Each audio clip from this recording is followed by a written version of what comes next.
We're going to look at science as the first lesson. And in this lesson, we are going to do the revision of what we have already covered since we joined class 7. So we begin with the first chapter, which is the human body. The human body is our chapter number 1. So we are going to see what we covered.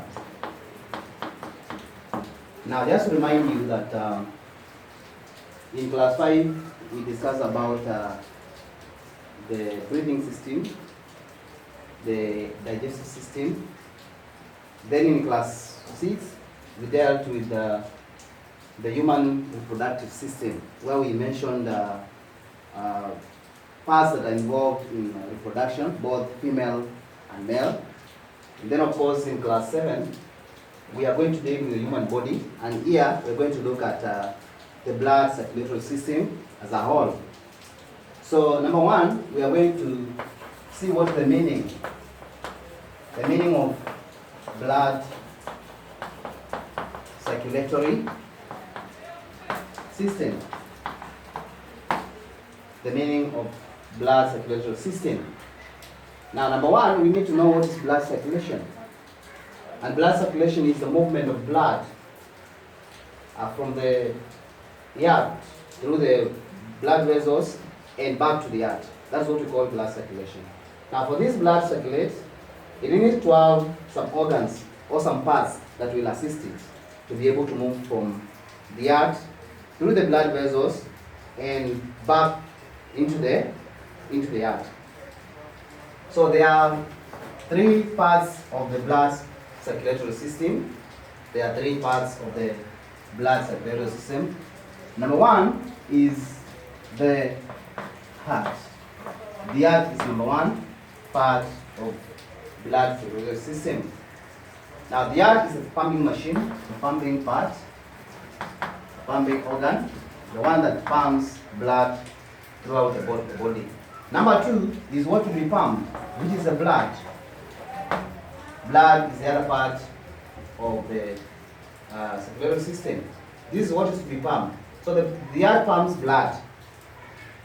So this is the fluid, the pumping fluid, or is being pumped. Then, of course, we have the last part, which is the blood vessels. The blood vessels. These are like the tubes where the blood passes through. So after the blood is pumped by the heart, it passes through vessels, the tubes that connects the heart to the rest of the body parts. Then we have another part which we have to take note of, which is not really part of the human body circulatory system, but we call it a support organ. That is the lungs. The lungs are part of the circulatory system, but they are support organs. Why are we calling them support organs? It is through the lungs where oxygen is added into the blood. So its work is just to add oxygen into the blood. So those are the 3 parts of the human blood circulatory system. We have one part we call the lungs, which is the support organ. So this is a question that comes in the exam. Which one of the following is not part of the human blood circulatory system? And so you'll see the heart, the blood, and the blood vessels. So those are the main parts. Then we have the lungs being just a support organ. Now from there, we're going to deal with each one of them, and we are going to discuss first the blood components. We have said these are the organs, and so we are going to look at the blood components. Now, what are the blood components? Now, these are the parts that make up the blood. So, blood is made up of 4 parts. That's what we call the blood components. So, 4 parts make up the blood. So, components of blood. We have 4 components of blood. And we are going to start with the most abundant or the largest part of the blood, which we call the plasma. plasma is a liquid part of the blood. Number 2, we have the red blood cells. The red blood cells being another part of the blood. Then we have the white blood cells.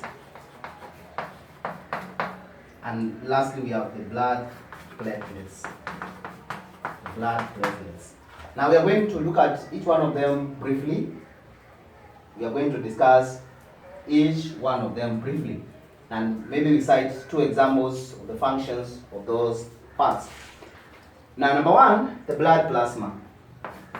Now, we say this is a liquid part of blood, the liquid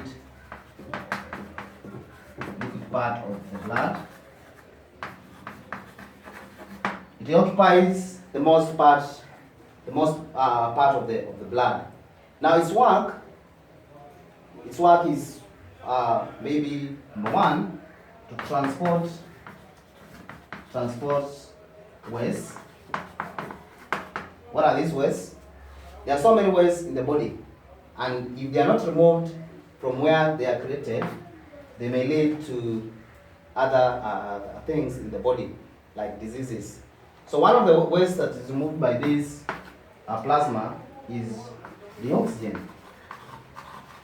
The oxygen, which is, the carbon dioxide.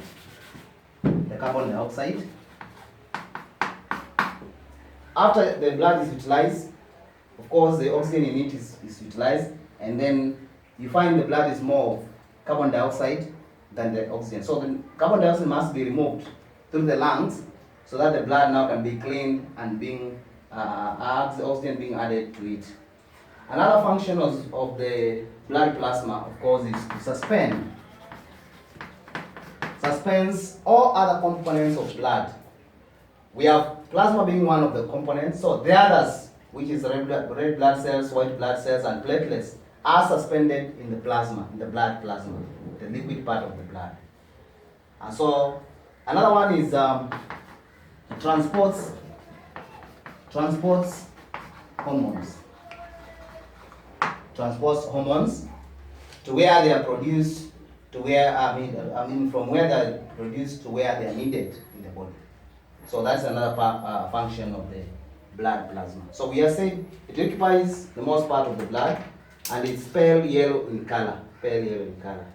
Number 2, the red blood cells. Briefly, we look at the red blood cells. Now the red blood cells, we know how they are structured. We'll not be able to do that now. We'll draw them later. But basically, the red blood cells, their function is to transport oxygen. They're the one that transport oxygen throughout the body. And so, with the help of another component we call hemoglobin. And what is hemoglobin? Hemoglobin is the pigment that gives blood its color. The red pigment that gives blood its color red. Like we say in leaves, we have the green coloring matter, which is the chlorophyll, that gives the leaves its color. So same as hemoglobin here. So it's the one that gives the blood its color. And so this work is to combine with oxygen or mix with oxygen. So there are two functions. There are two functions of hemoglobin.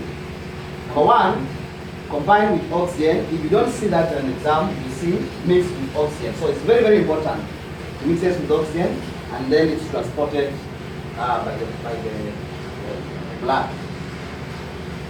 The next part, of course, is white blood cells. Now the white blood cells, we call them the capillaries of the body. These are the ones that provide immunity in the body. So its work is just on defense. It's a defense system. Defends the body against diseases. So we say it fights and kills disease-causing germs. Functions of white blood cells is to fight and kill disease-causing organisms. Then the last part, of course, is the platelets. The platelets are the smallest parts of the blood. Now, their work is to help in blood clotting.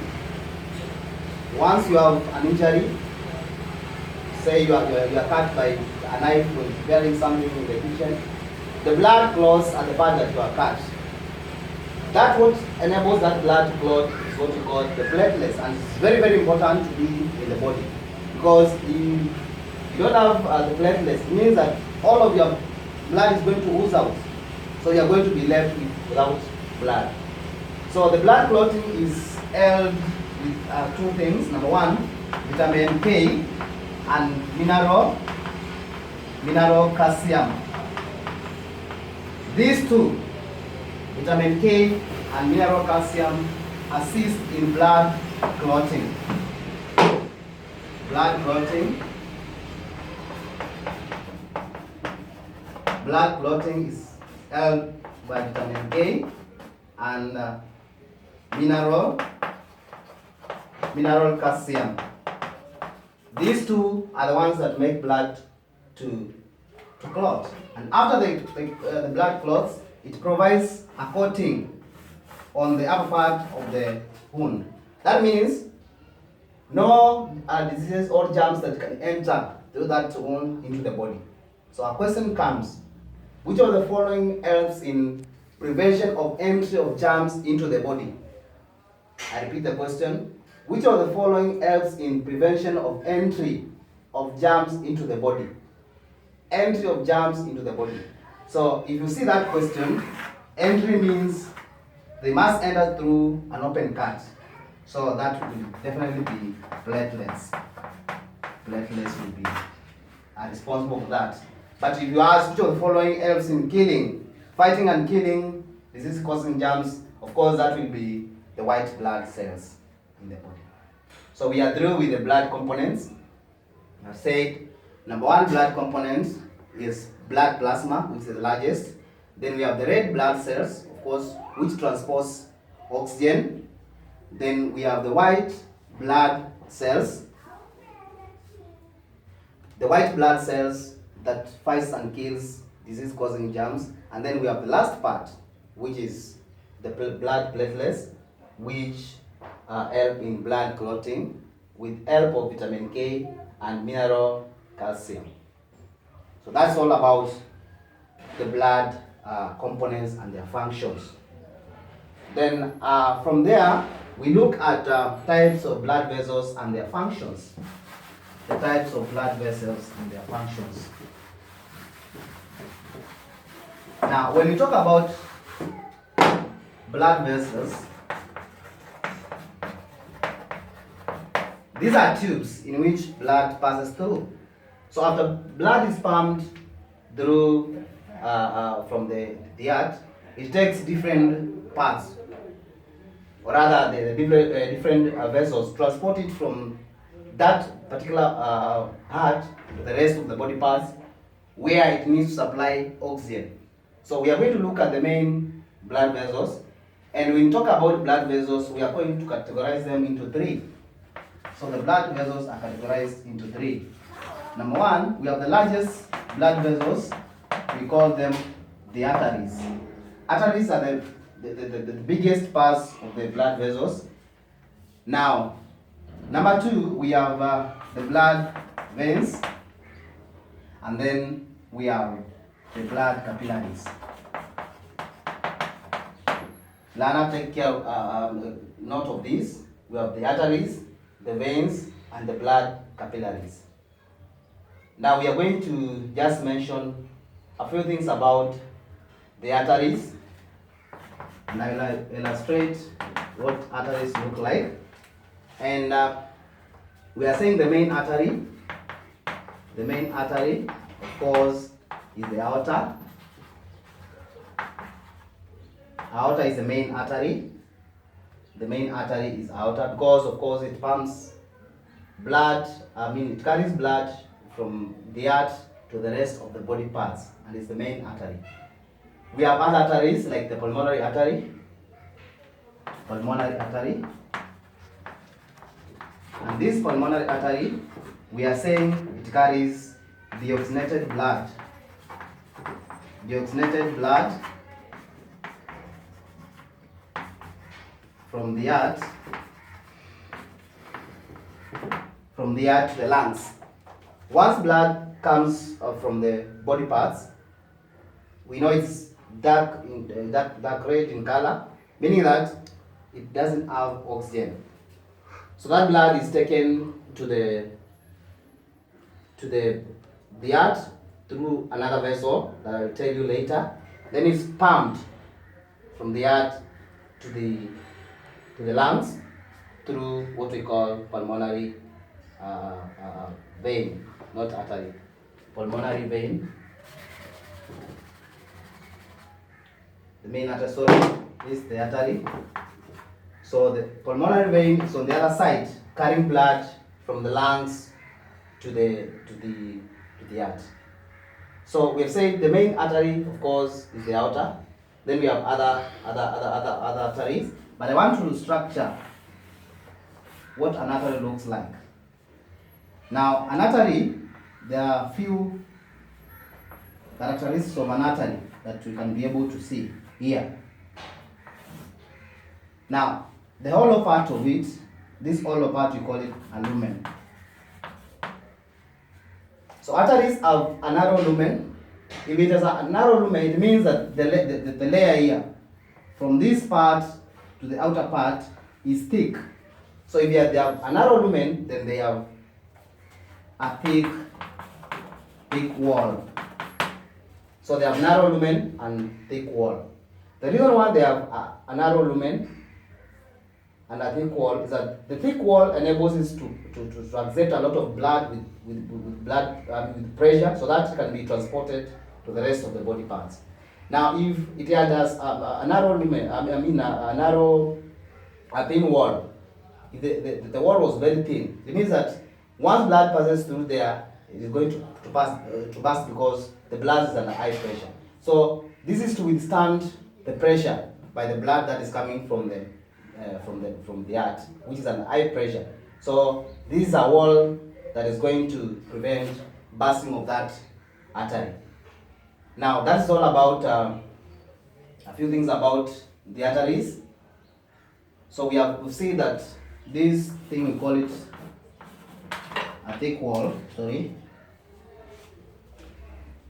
there's a thick wall here, and then a narrow lumen and a thick wall. So next is the veins. We look at the veins. Now the veins, the largest is pulmonary vein, of course. Pulmonary vein. And the pulmonary vein carries blood from the lungs to the heart.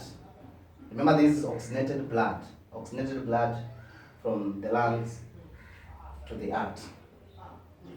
So once it lands into the heart, it goes through the, of course, left auricle down to the left ventricle, and is pumped by the left ventricles through the aorta, which is the main artery, to the body parts. We are coming to see that during our discussion on the structure of the heart and how blood circulates. So we have said the veins are structured like this. Of course, now they have a wide lumen. Wide lumen, I said, the space where the blood passes. So they have a wide lumen. While these have narrow lumen, these have a wide lumen and a very thin wall. Now the reason why they have a thin wall is because blood passing through them is not under high pressure. So if it's not under high pressure, even if the walls are going to be very thin, they are not going to burst because the blood is not under high pressure. So that's why we're talking about having a narrow lumen. A wide lumen, a thin walls. Now, another thing with these veins, they have something special with them. They have this thing looking like a V here. That thing is called a valve. That is one structure that is very, very important in veins, because we've said they are carrying blood under low pressure.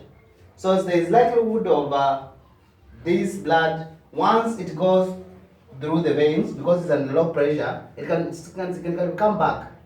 So what prevents it from coming back is this valve. Once blood enters here, there is no way it can come back because this one closes. After the blood passes, this part closes. So the blood continues going like that. So one feature that's found in veins is that they have valves which prevent backflow of blood. They prevent backflow of blood. So this, you will see many times that this will be drawn in an exam, and you ask what is the importance of this part here. Number one, you must identify the part which is a valve, and what is the importance of valve is to prevent backflow of blood, because blood is under low pressure, so it can easily come back.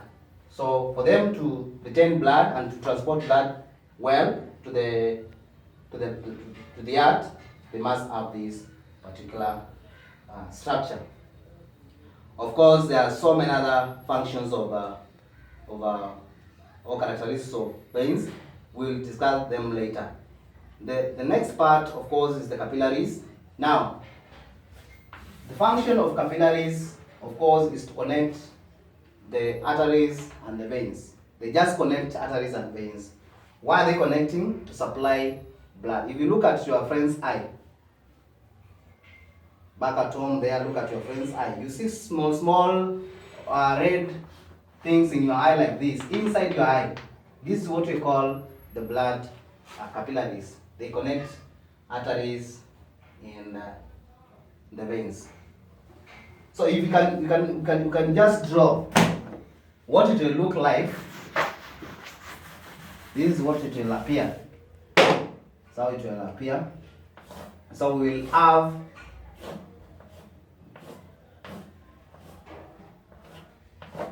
this will be on one side, we have that. I need to look at the diagram so well.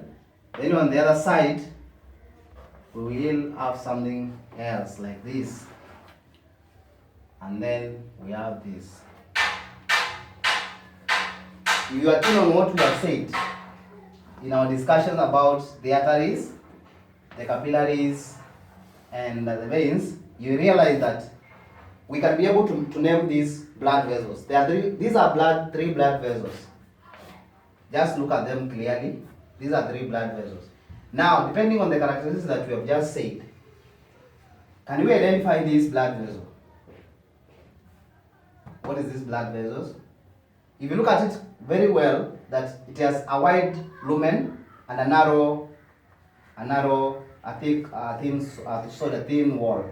Look at the wall, it's very thin. So meaning that this blood vessel is a vein. That is a vein. And this diagram comes in an exam. That's why I'm drawing it here again, so that you can be able to look at it well. Let's go to the other side. You will identify that this is a narrow lumen and a very thick wall. So thick wall and a narrow lumen, we said this is an artery. So we can be able to name them easily like that by just observing the characteristics that we have already said. Now we have said that the blood capillaries connect arteries and veins. You can see them connecting here. They connect this part and this part. So all these are blood capillaries. Blood capillaries. So this is a summary of what we just said, that we have the veins on one end, we have the arteries on the other end, and then at the center, the connectors are the blood capillaries. So, my dear learner, be able to differentiate that when you are given in an exam. Be able to differentiate and see whether you can be able to answer the questions clearly. So that's all about the types of blood vessels and their functions.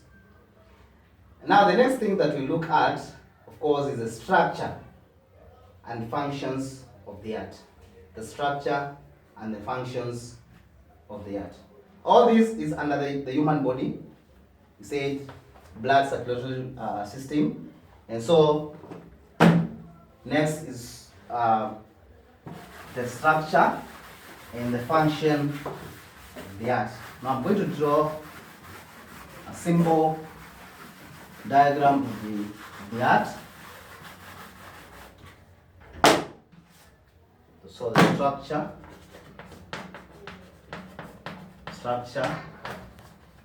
and the functions of the art.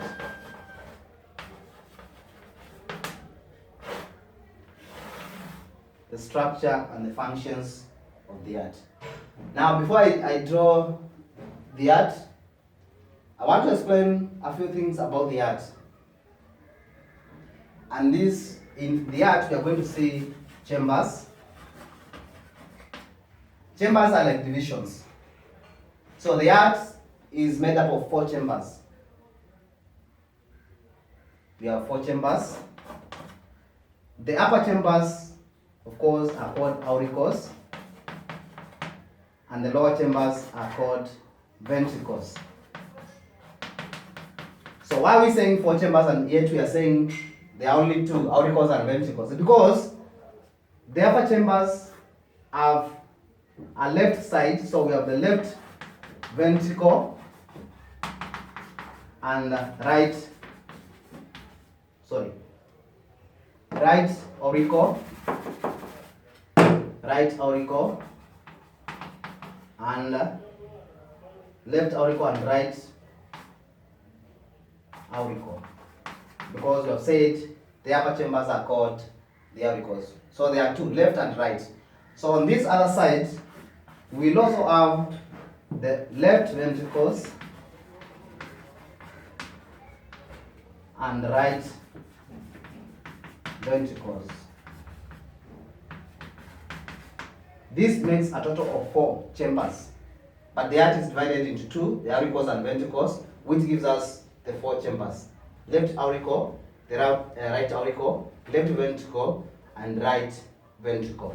So those are the chambers of the art. 4 chambers. After having looked at the chambers, now we can easily go and draw the art. So the art will look like this. Say we're going to draw just a simple structure of the art.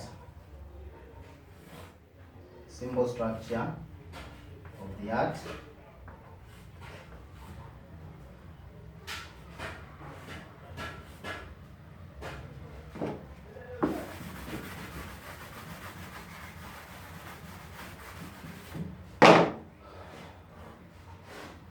Symbol structure of the art.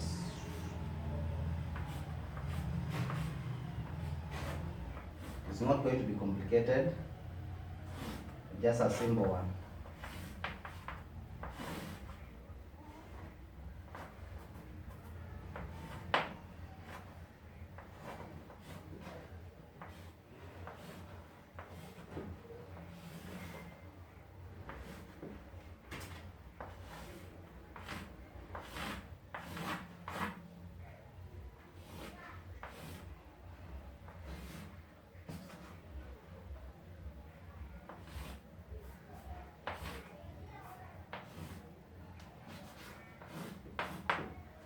Now that is the art.